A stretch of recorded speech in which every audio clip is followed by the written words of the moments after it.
qanaqa qilib futbol afsonalarini krugiga qo'shilib qoldim. Xo'sh, barchasini boshidan boshlaymiz.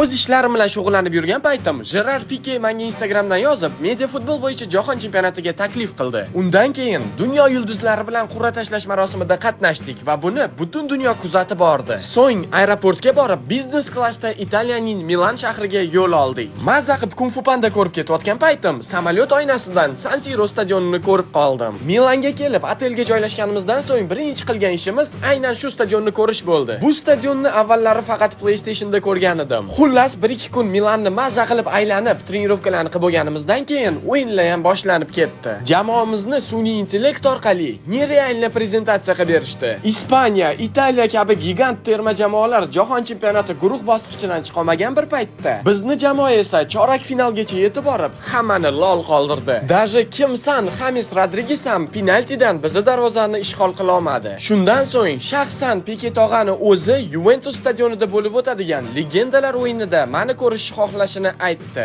Bo'ldi, gap yo'q dedimda Aguero aka bilan xayrlashib Turin shahriga yo'l oldim. Turinda eng yaxshi oteliga joylashib, to'lib toshgan Juventus stadionida maydonga tushdim. Keyin esa Buffon Pirlo menga pas berdi. Men esa Del Pieroga assist berib, u Casillasga gol urdi. O'yindan keyin esa restoranga borib akalar bilan chempionatni nishonlab oldik.